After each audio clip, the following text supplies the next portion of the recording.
ইতিহাসের অন্যতম ভয়াবহ সংকটের মুখে দাঁড়িয়ে ইরানের Islamic revolutionary guard corps IRGC নতুন নেতৃত্ব পেয়েছে। বাহিনীটির নতুন প্রধান হিসেবে দায়িত্ব নিয়েছেন ব্রিগেডিয়ার জেনারেল আহমেদ ওয়াহিদি। যুক্তরাষ্ট্র ও ইসরায়েলের ধারাবাহিক হামলায় ইরানের শীর্ষ সামরিক নেতৃত্ব প্রায় পুরোপুরি নির্মূল হয়ে যাওয়ার পর এই নিয়োগকে অত্যন্ত গুরুত্বপূর্ণ পদক্ষেপ হিসেবে দেখা হচ্ছে। যুদ্ধের ভয়াবহতায় ইতোমধ্যে 1000-এরও বেশি মানুষের প্রাণহানি ঘটেছে এবং কয়েকটি শহর ধ্বংসস্তূপে পরিণত হয়েছে। ফলে বিশ্লেষকদের মতে আইআরজিসির নতুন প্রধান হিসেবে ওয়াহিদের নিয়োগ মূলত ইরানের টিকে থাকার লড়াইয়ের অংশ।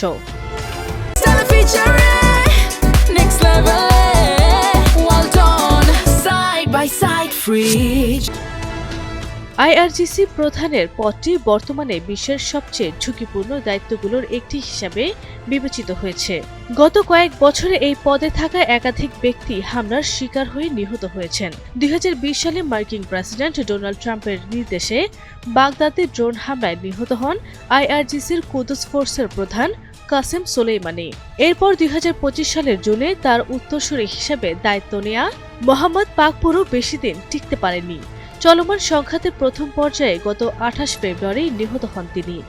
এমনকি একই দিনে ইরানের সর্বোচ্চ নেতা আয়াতুল্লাহ আলী খামেনিও হামলায় প্রাণ হারান বলে বিভিন্ন সূত্রে জানিয়েছে। এই পরিস্থিতিতে আইআরজিসির নেতৃত্বে বড় ধরনের শূন্যতা তৈরি হয়েছে। এই শূন্যতা পূরণের দায়িত্ব এখন পড়েছে আহমেদ ওয়াহিদের কাঁধে। তিনি কেবল একজন সামরিক কর্মকর্তা নন, দীর্ঘদিনের অভিজ্ঞতা সম্পন্ন প্রশাসক এবং রাজনীতিবিদও। 1970-এর দশকে আইআরজিসি প্রতিষ্ঠার সময় থেকেই তিনি বাহিনীর সঙ্গে যুক্ত ছিলেন। 1988 এবং 1997 সাল পর্যন্ত তিনি আইআরজিসির অভিজাত কুদস ফোর্সের নেতৃত্ব দেন, যা পরে কাসেম সোলেইমানির নেতৃত্বে আরও শক্তিশালী হয়ে ওঠে। তবে ওয়াহিদের ক্যারিয়ার বিতর্কমুক্ত নয়।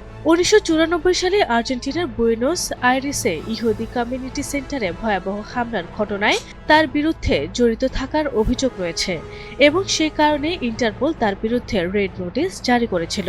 এছাড়া 2022 সালে মাসরা আমিনির মৃত্যুকে কেন্দ্র করে বিক্ষোভ দমনে কঠোর ভূমিকা রাখার অভিযোগে যুক্তরাষ্ট্র ও ইউরোপীয় ইউনিয়ন তার ওপর নিষেধাজ্ঞা আরোপ করে।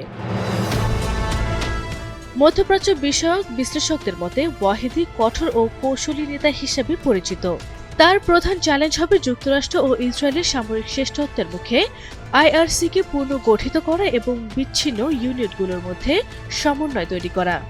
বিশ্লেষকদের মতে ইরানের ইসলামী প্রজাতন্ত্রের ভবিষ্যৎ অনেকটাই নির্ভর করছে আইআরজিসির ক্ষমতার ওপর, আর সেই লড়াইয়ের নেতৃত্ব এখন আহমেদ ওয়াহিদের হাতে। আরবি ইসলাম হিমু, এনটিভি অনলাইন।